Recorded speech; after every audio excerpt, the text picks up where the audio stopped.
believed what my pastors taught me about holiness. Holy looked like knelt knees and folded palms. Holy looked like obedience, looked like silence. Love was laid out to me like bed sheets, crisp and iron-free of wrinkles and imperfections. There are no curves in a love like that. Love was placed in front of me like a puzzle. I was meant to place the pieces together to match the picture-perfect image on the box. And if one piece didn't quite fit in with the others, give it a shove. Love was given to me like a prescription, like it could ward away a sickness, like it could medicate my mind from straying from the straight line it was supposed to follow. I found out quickly that this vice grip, tight-lipped, perfect fit love was sandpaper. Its grit filed down all of our features, our edges, sketching children into something more symmetrical, etching out glorious imperfections so that when I look at my reflection, I see something picture perfect. I see somebody else. And as a girl, I believe that love was meant to be corrective. Love was the backhand to your disobedience. Love was the flood that drowned out all the mistakes inside me. I believed love was supposed to hurt. Love was meant to subdue you into something better, someone holier. I denied my insides, grew inward, roots rotting in the pit of my belly. I sanded away my imperfections. I cracked and crumbled and flaunted my breaking like the good little woman I was, celebrated for my celibacy, rewarded for my repression. I wore my chains like royal robes. I too wore my thorns like a crown. And as a child, I called this love.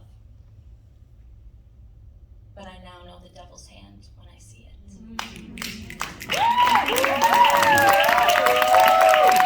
How are you doing tonight?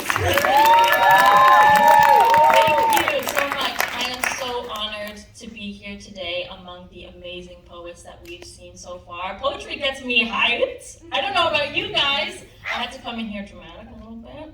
I like to start with a poem. But I don't know about you guys, even though I'm so happy to see you all here today, see you here performing and competing, I'm so glad I'm not you. Oh my God. Performing for poets? No, it's not fun. But I have to give myself some credit. If I told myself maybe 4 years ago that I'd be standing up here sharing 15 minutes of poetry in front of a room full of people, I would have pissed my pants. I feel like every single performer has their own nervous thing. Some people sweat profusely. Other people, like, their face shakes. I am a knee shaker. So if you saw my knees shaking, no you didn't. But one thing that always held me back as a girl from gaining confidence was I always had this idea that confident people weren't awkward. But that is not true. And I will give you an example. This is a little story, and what makes it even more awkward is the person is in the room tonight. So I work back home in Sudbury. I was working for the literary festival Wordstock, shout out Wordstock, and part of my job there was I had to introduce people into the hotel. And so there were 2 poets that I was really excited to see. Some of my favorite poets, shout out David Deliska.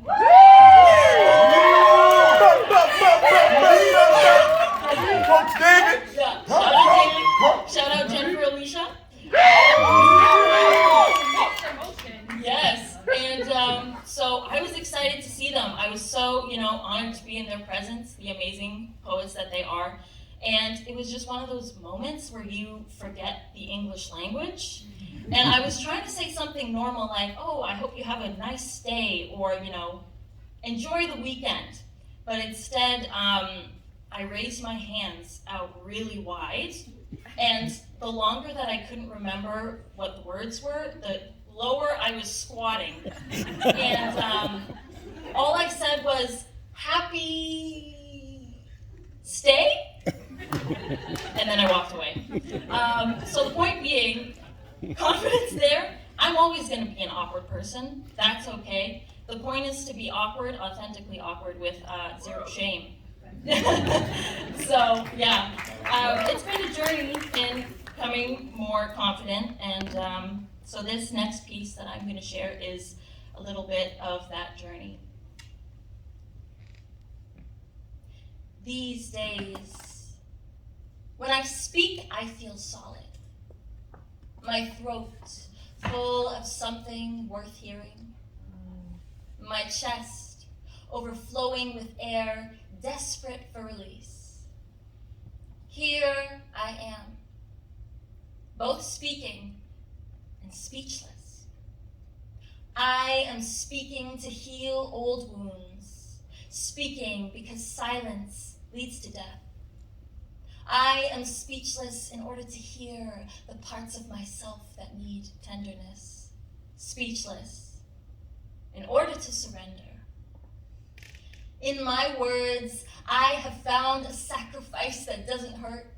Words that have planted roots in the soil, soaking up the kinds of nourishment I never had.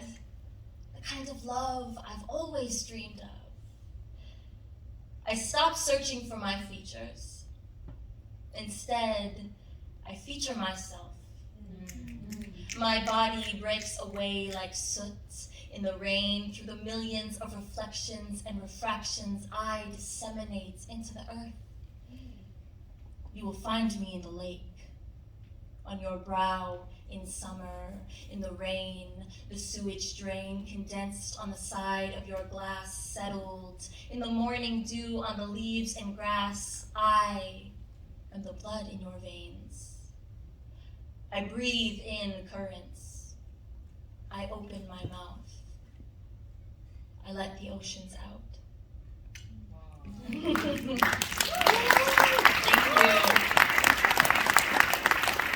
So, as was said in my bio, I am from Sudbury, Ontario. I don't know if anyone here has ever been. It is a 4-hour away hole in the wall. But I'm so lucky because my dad, it's his birthday today, and he honored me by driving me here, so give it up for Greg. He's a legend.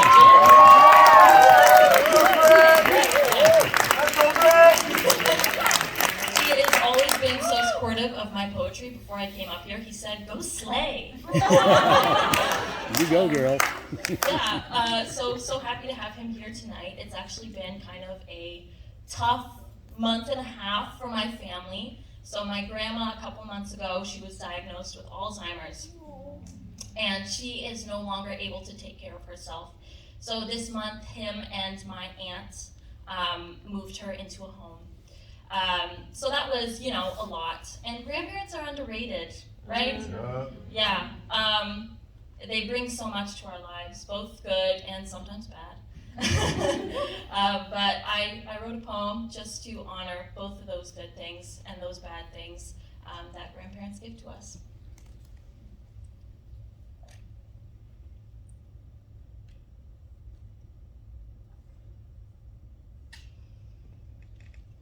My grandmother's hands are like open wounds, bleeding and oozing.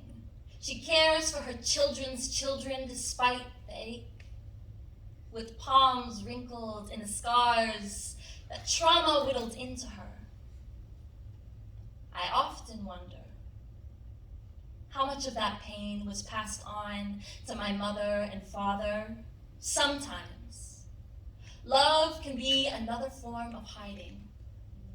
My grandmother, she caresses her children, hoping their love will be the antidote. She prayed every day for miracles, and everyone around her wondered where God was. My grandmother, she kneaded dough with the very palms that could not make sense of their own scars. Despite the love she fed me, I still consumed the bread molded with blood. My prayers fall like grains of rice between my palms, and I try to remember, fingers agape, that fear should not be second nature. But I too am talented, trained to expect the worst, to need the ache away with more hurt. My grandmother, she prays in tongues. She speaks in languages foreign to me. I call to her, and I hear the vices of my ancestors tumbling from her mouth. She is fluent in the faults of parents I've never met, yet still they raised me. Their trauma and fatigue passed down through me sometimes. When I look into her eyes, I see fear, hot like charred embers. I pacify the wounds in her, even if I am nursing a ghost. The infection stops here.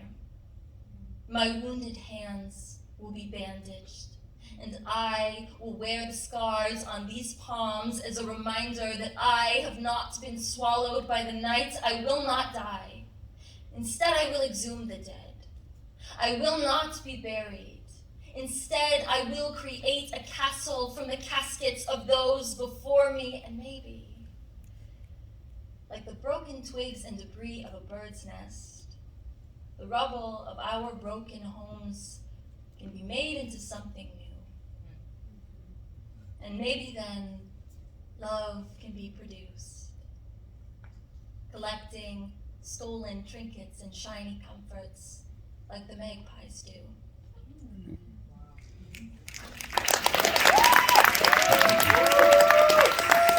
Thank you again for having me on the stage tonight. This has been fun. I'm going to do one last poem. I just wanted to give a little content warning for sexual violence. So if anybody needs to leave the room, I won't be offended. Go find your peace.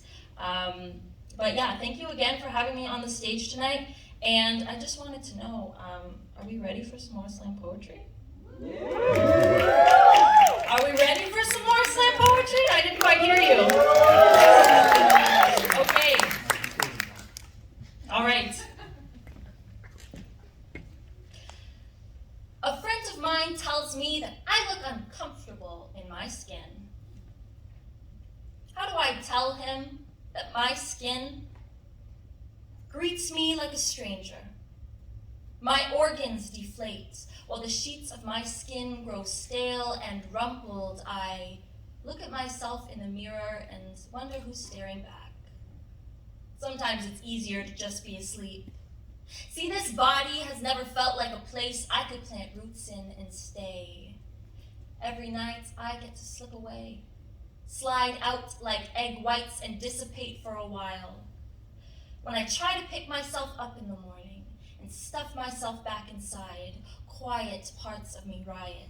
I try to get a grip, but putting myself back in this skin feels like wet legs in jeans, wet hands in latex gloves. It feels like pouring liquid from a cup without a spout. How do I explain that my body is the product of opposing forces, both holding myself together and trying to break out? This body is a game of Twister. Hands on yellow and red, knees crossed on blue and green. My insides tremor. I never really had a choice when it came to my body. A friend of mine tells me that I look uncomfortable in my skin.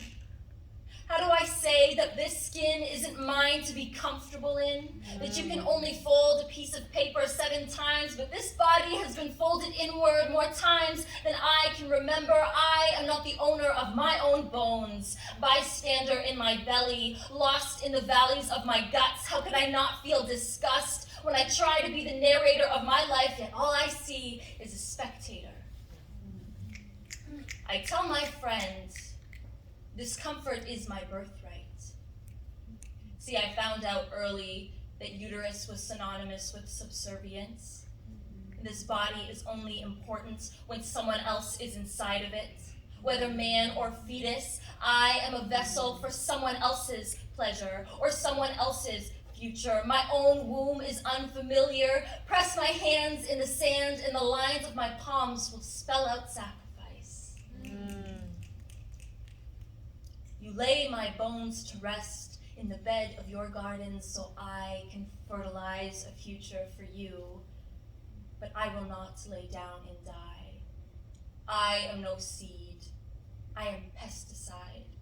If a mother is what you want, I will nurture a nightmare from the earth, nurse it poisons until the rivers bleed red, birth a new beginning for myself, so you can watch my fury destroy the castle you meant to make of my body. And since you're so pro-life, you can watch me live mine. Thank you so much.